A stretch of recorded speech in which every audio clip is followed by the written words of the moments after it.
오늘 본문을 보면 예수님은 제자들에게 예수님을 믿는 것 때문에 제자들이 박해를 받게 될 것을 미리 알려주시고 계십니다. 2절을 보면 사람들, 즉 여기 사람들은 유대인들이죠. 유대인들이 예수님의 제자들을 출교할 뿐만 아니라 죽이기까지 할 것이라고 말씀하시고 계십니다.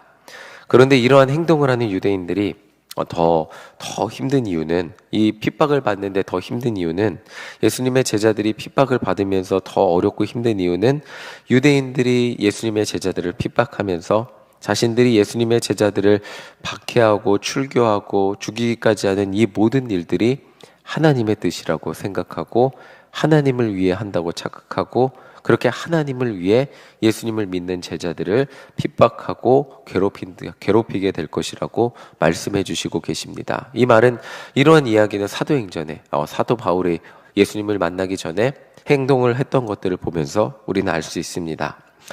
6절을 보면 예수님의 이러한 말씀을 들으니까 그 제자들이 지금 예수님 어디로 가십니까? 예수님의 어떤 그 길을 생각하는 것보다는 자기들이 당할 핍박 때문에 마음에 근심이 가득하게 됐다는 것을 알 수 있습니다.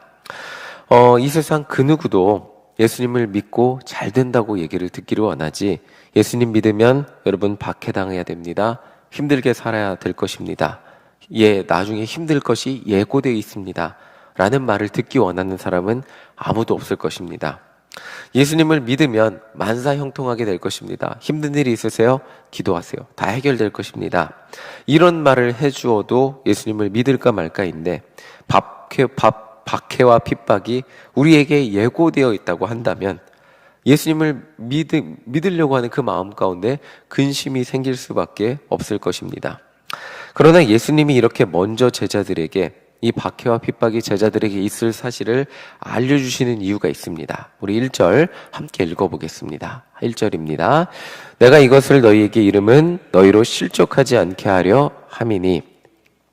예수님이 제자들에게 예수님을 믿고 따르는 것 때문에 너희들이 핍박당하게 될 거야 라고 말씀해 주시는 이유는 실족하지 않기 위함이라고 말씀해 주시고 계십니다. 이 말은 예수님에 따르는 길, 그 길의 본질을 제자들에게 알려주시고 계신 것입니다. 예수님의 사역은 하나님의 사랑을 거부하고 있는 이 세상 가운데 오셔서 하나님의 사랑의 본체가 이 세상에 육신을 입고 오신 게 성육신이죠. 하나님이 인간을 얼마나 사랑하시는지 그 사랑, 인간의 눈으로 볼 수 있도록 보여주신 게 성육신 예수 그리스도이십니다. 그리고 그 하나님의 사랑을 거부하고 있는 이 세상 가운데 하나님의 사랑이 무엇인지 그 몸으로 보여주셨습니다. 그러나 그 세상 사람들이 빛을 원하지 않아서 예수님을 거절하였고 십자가에 못 박으라 소리쳤습니다. 결국 십자가에 못 박히시면서까지 끝까지 이 세상 사람들을 사랑하시는 그 하나님의 사랑을 보여주신 것이 예수 그리스도이십니다. 그리고 그 예수님의 사랑, 하나님의 사랑이 얼마나 큰지, 예수님의 사랑이 얼마나 큰지 증언하는 사람이 제자들입니다. 그 하나님의 사랑, 그 빛을 증언하는 사람들이 제자들인데, 그 제자들의 증언조차 원하지 않는 것이 세상 사람들, 유대인들, 그렇기 때문에 제자들을 핍박하게 될 것이라는 것입니다. 그러니까 제자들이 핍박당하는 것, 심지어 핍박하는 사람들이 하나님의 이름으로 핍박하고 이 유대인들이 모두 그것들을 동조한다 할지라도 제자들이 핍박을 당하는 이유는 무엇을 잘못했기 때문이 아니라, 심지어 하나님의 이름으로 손가락질 당하고 핍박당한다고 해도 그것은 제자들이 잘못했기 때문이 아니라 사람들이, 심지어 하나님을 잘 믿는다고 생각하는 유대인들이 하나님의 사랑을 깨닫지 못하기 때문이고, 하나님이 주신 그 빛을 깨닫지 못하기 때문이기 때문에, 하나님의 아들 예수 그리스도를 모르기 때문에 핍박 가운데, 그래서 그들이 핍박을 당하는 것이지 제자들이 잘못했기 때문이 아니라고 실망하지 말고 실족하지 말라고, 그것은 예수님을 믿으면 어떻게 보면 너희들에게 찾아오는 자연스러운 현상이라고 미리 알려주시고 계신 것입니다. 그렇게 실족하지 말고 나를 붙들며 살면 된다고 말씀해 주시고 계신데, 그러나 인간은 나약한 존재입니다. 예수님이 잡혀가시는 환난과 핍박의 순간이 찾아왔을 때 제자들은 모두 도망쳤습니다. 베드로만 어떻게 해보려고 예수님 따라갔다가 자기의 결심으로 따라갔죠. 그런데 그 자기의 결심의 결과는 더 비참한 3번이나 예수님을 부인한 것이었습니다. 이렇게 인간이라는 존재는 환난과 핍박 앞에서 자신들의 믿음을 지키기 어려운 존재들일 뿐입니다. 그러나 예수님은 내가 없어도 너희들 혼자 내가 가르쳐준 것들, 그것들이 신념이 되고 너희들 혼자 굳은 믿음이 되어서 혼자 잘 지켜봐라. 그리고 그것들을 지키지 못하고 나를 모른 척하면 그것이 배교이고 곧 그것이 나를 그냥 모른 척하고 신앙을 내려놓고 사는 것이다. 이렇게 말씀하지 않으십니다. 오히려 예수님이 제자들에게 가르쳐 주신 것, 제자들이 보고 듣고 배운 것들을 지키며 살아갈 수 있도록 도와주시는 분을 보내주신다고 약속하셨습니다. 너희들을 고아처럼 내버려 두지 않고 너희들을 도울 수 있는 그분을 너희들에게 보내주시겠다 라고 약속하셨어요.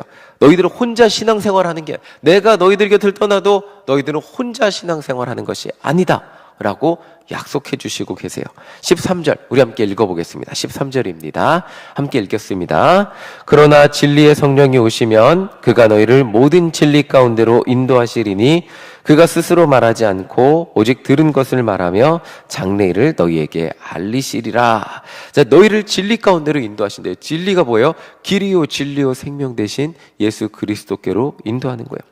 예수님은 우리를 고아와 같이 내버려 두지 않으시고 성령님을 보내주셔서 제자들이 예수님께 보고 듣고 배우고 경험한 모든 것들을 지키며 살아갈 수 있는 힘과 능력을 주신다고 약속하셨어요. 그 힘과 능력은 심지어 환난과 핍박을 당하는 그 순간에도 예수님이 가르쳐 주신 것들을 지키며 살아갈 수 있는 힘과 능력을 허락해 주신다. 그러니까 환난과 핍박을 자기의 신념과 자기의 결심으로 이겨내는 게 아니죠. 그 성령님이 함께 계시기 때문에 성령님이 주시는 힘과 능력으로 환난과 핍박을 견뎌낼 수 있도록 함께 해주신다는 것입니다. 제자들이 근심하지 않아도 될 이유가 여기에 있었습니다. 제자들의 혼자 힘과 결단으로는 환난과 핍박을 견뎌낼 능력이 없었습니다. 그런데 그들에게 그들의 신앙을 지킬 수 있도록 도와주시는 분이 함께 해주실 것이기 때문에, 성령님이 언제나 그들을 떠나지 않고 함께 해주실 것이기 때문에 그들을 혼자 어렵고 힘든 상황을 견뎌낼 필요가 없었습니다. 성령님이 도와주실 것이기 때문에. 오늘 말씀을 통해 우리가 알 수 있는 것은 신앙생활은 내가 내 힘으로 내 결단으로 혼자 하는 것 같지만 절대로 그렇지 않다는 것입니다. 내 안에 살아계시는 성령님의 도우심 없다면 오히려 신앙생활을 할 수 없다는 결론에 이르게 된다는 것입니다. 제가 이렇게 말하면 어떤 분은 자신은 성령 충만하지 않는 것 같다고 말할 수도 있습니다. 혼자 내 힘과 능력으로만 신앙생활하고 있다는 것, 그렇게 말씀하실 수도 있습니다. 한국교회에서 많은 순간 성령 충만을 방언을 하는 것, 예언을 하는 것, 어떤 신비적을 보는 것, 이런 아주 작은 예로만 성령 충만의 예를 축소해서 말을 하게 됩니다. 그리고 그런 능력이 나타나지 않으면 성령 충만을 오해하게 됩니다. 그런데 예수님은 성령 충만한 것을 이런 것이라고 말씀하십니다. 8절 함께 읽어보겠습니다. 8절입니다. 그가 와서 죄에 대하여 의에 대하여 심판에 대하여 세상을 책망하시리라. 성령님이 함께 하시는 사람은 이런 사람이래요. 성령 충만한 사람은 죄가 무엇인지 아는 사람이에요. 성령 충만한 사람은 의가 무엇인지 아는 사람이에요. 성령 충만한 사람은 하나님의 심판이 무엇인지 아는 사람이라고 예수님은 제자들에게 말씀해 주시고 계십니다. 자, 9절 한번 읽어보겠습니다. 9절입니다. 죄에 대하여라 하면 그들이 나를 믿지 아니하며. 예수님은 죄가 하나님의 아들 예수 그리스도를 믿지 않는 것이라고 말씀하시고 계십니다. 이 말이 무엇이냐면 인간은 모두가 죄인이에요. 이 죄는 오직 예수님이 나를 위해 죽어주셨고 내 죄를 대신해서 죽어주셨다는 그것을 믿을 때만 용서받을 수 있습니다. 그런데 성령님이 없는 사람들은 자신들이 죄인이라는 사실조차 깨달아지지 않기 때문에 인정하지 않습니다. 이 정도 살면 제가 무슨 죄인입니까? 라고 말하죠. 자신들이 죄인이라는 사실조차 인정하지 않으면 예수님의 십자가 대속의 사랑은 필요가 없죠. 그런데 우리는 기도할 때마다 이렇게 고백합니다. 여기 이 자리에 계신 분들, 예수님을 믿는 신앙인들, 그리스도인들은 이렇게 말합니다. 우리는 기도할 때마다 세상에서 말하는 큰 죄는 우리는 그렇게 짓지도 않았음에도 불구하고 하나님, 우리는 죄인입니다. 죄 많고 연약한 우리를 이 자리에 불러주셔서 감사합니다 라고 고백을 합니다. 그리고 신앙이 깊어지면 깊어질수록 내가 얼마나 큰 죄인이었는지 더 깨닫게 됩니다. 그리고 하나님의 크신 사랑이 얼마나 큰지, 예수님의 십자가 사랑이 얼마나 크고 깊고 위대한 사랑인지 깨닫게 되고 감사한 삶을 살아가게 됩니다. 바로 이것이 우리가 성령이 충만하다는 증거입니다. 내가 죄인이라는 것을 인정하는 사람, 그리고 내 죄가 예수님의 십자가 사랑이 아니면 용서받을 수 없다는 것을 인정하는 사람, 그리고 내가 그 예수님의 십자가를 믿는 믿음으로 용서받고 구원받았다는 것을 입으로 시인하여 세상 가운데 증언하는 사람, 이것이 성령이 충만한 사람이라는 것입니다. 방언을 해서 성령이 충만한 것이 아니라 내가 죄인이었다는 것을 인정하고, 그리고 그 죄인이었다는 사실을 예수님의 사랑으로 인해 구원받았다는 것을 고백하고, 진심으로 예수님이 내 마음에 오셔서 내 죄를 용서해 주셨다고, 그리고 이제는 내 삶의 주인이 되어주셔서 내 삶을 인도하고 계신다는 것을 고백하고 있다는 것, 이것이 성령 충만하다는 것입니다. 성령님이 이제 예수님이 내 삶의 주인이 되었다고 고백하는 것은 성령님이 내 안에 계시다는 것을 고백하는 것이기 때문입니다.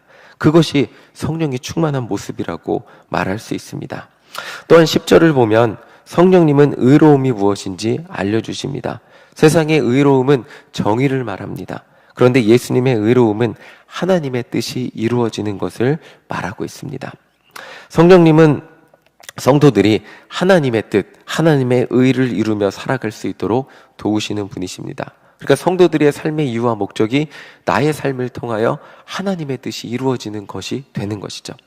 또한 성령님은 성도들에게 세상의 것들이 옳지 않은 것임을 말씀해 주시고 계시죠. 성도들이 마땅히 가야 할 길이 무엇인지 알려주시는 분이 성령님이라는 것입니다. 우리 14절 함께 읽어보겠습니다. 14절입니다. 그가 내 영광을 나타내리니 내 것을 가지고 너희에게 알리시겠음이라. 성령님은 예수 그리스도께서 보여주신 십자가 희생과 부활의 영광을 제자들에게 깨닫게 하시고, 어떤 환난과 핍박 가운데에서도 그 십자가의 영광을 포기하지 않고 그 길을 걸어갈 수 있도록 인도해 주시는 분이라는 것을 말씀해 주시고 계십니다. 이 말씀을 읽으면서 오늘날은 핍박이 없으니까 그냥 뭐 이렇게 환난과 핍박 없으니까 예수님 쉽게 믿겠네, 이렇게 생각을 해보게 되었습니다. 그런데 이 말씀이 그렇다면 우리에게 진정 의미가 없을까 생각을 해보았을 때 제 어린 시절을 생각해 보았습니다. 유초등부 시절에 정말 수많은 아이들이 함께 교회를 다녔습니다. 중고등학교 시절에 다 같이 방언을 하고 목이 쉬도록 기도를 했습니다. 그리고 예수전도단 집회에 가서 선교사 할 사람 하면 뭐 한 10명씩 일어나고, 10명이 뭡니까? 제 친구들 막 수없이 많이 일어났습니다. 그런데 오늘날 제 친구들이 이제 요즘은 다 보이잖아요. 인스타그램, 페이스북 어떻게 사나 찾아보면 정말 수없이 많이 예수님 믿었던 20-30명의 친구들 가운데 예수님을 믿는 친구들, 아니 하나님을 위해 어떤 대단한 일을 하는 친구들이 아니라, 선교사로 간 친구들이 아니라 예수님을 믿는 친구들이 10명, 10명이니까 5명도 되지, 그렇게 많은 친구들 중에 5명도 되지 않는 것들을 보게 됩니다. 수없이 많은 친구들이 예수님을 믿겠다고, 예수님을 위해 살겠다고, 정말 자기들 삶에서 예수님을 위해 살겠다고 그렇게 결단했지만 지금 예수님 곁에 남은 친구들이 거의 없다는 것을 보게 됩니다. 오늘날 시대의 물리적인 핍박은 없지만 세상의 풍요와 즐거운 삶이라는 유혹, 그리고 젊은 날 교회에 대한 실망이라는 아주 좋은 핑곗거리가 교회를 떠나 자신들의 인생을 예수님 없이 즐길 수 있도록 정말 수많은, 그렇게 살아가게, 그것들이 행복한 인생인 것처럼 그렇게 누리며 살아가는 친구들을 보게 됩니다. 그 친구들 다 방금 말씀드렸지만 그 친구들 성령님이 없던 건 아닙니다. 방언도 하고 밤새 목이 쉬도록 기도하고 정말 너무 기쁘고 기도해서 하나님 만나게 너무 기쁘고 행복해서 예수님, 주님을 위해 살아갈 사람 일어나, 목사님이 일어나라 그러면 다 같이 일어나서 주님을 위해 살겠습니다. 찬양 집회도 따라가고 선교 살 사람 하면 일어나고 그랬습니다. 그런데 그들의 신앙의 삶에 어떤 유혹과 어려움이 찾아왔을 때, 어떤 정말 힘든 일들이 찾아왔을 때 여러 가지 이유로 예수님의 곁을 떠나게 되었고, 지금은 아예 예수님과 상관없는 삶을 살아가고 있는 모습을 보게 됩니다. 이들을 생각하며 결국 성령이 충만하다는 것은 어떤 일시적인 뜨거움이 아니라 오늘도 저도 마찬가지죠. 오늘도 성령님의 도움 없이는, 마정훈 목사도 성령님의 도움 없이는 이 목사의 일을 할 수가, 목사의 일을 떠나서 그냥 내 신앙을 지킬 수, 이 세상, 이 험한 세상 가운데, 물질적 풍요가 지배하는 이 세상 가운데 성령님의 도움 없이는 단 하루도 내 신앙을 지키며 살아갈 수 없다는 것을 인정하고, 정말 성령님의 도우심을 의지하며, 성령님 오늘도 나를 도와주시지 않으면 목사인 저도 물질의 유혹 앞에서 넘어지고 어떤 수많은 유혹 앞에서 넘어질 수밖에 없는 게 제 자신입니다 라고 고백하며 성령님의 도우심을 구하며 살아가는 삶이 성령 충만한 삶이라는 것을 다시 한번 생각해 보게 됩니다. 오늘 하루 성령님과 동행하며 승리하는 우리 모두가 되시기를 간절히 소망합니다. 성령님은 우리가 혼자 그 신앙생활을 하도록 내버려 두지 않으십니다. 우리가 오늘 성령님 이 시간 기도하는 가운데 오늘 하루도 성령님 나를 도와주셔서 믿음으로 승리하는 삶을 살 수 있도록 인도하여 주시옵소서 라고 고백하며 구하며 나아갈 때 우리의 그 신앙의 삶의 여정을 지켜주시고 보호하여 주시고 천국 가는 그날까지 정말 믿음으로 승리할 수 있도록 우리를 붙들어 주실 것입니다. 수많은 사람들이 예수님을 떠날 수 있겠지만, 그러나 그럼에도 불구하고 우리가 지금까지 내가 이 자리를 지키며 신앙생활을 할 수 있었던 이유는 내가 대단한 사람이라서 아니라, 내가 정말 신앙을, 내 신념이 대단하고 내 믿음이 좋아서가 아니라 성령님의 도우심이었다는 것을 기억하며 오늘 하루도 성령님의 도우심을 구하며 승리하는 우리 모두가 되시기를 간절히 소망합니다. 아멘.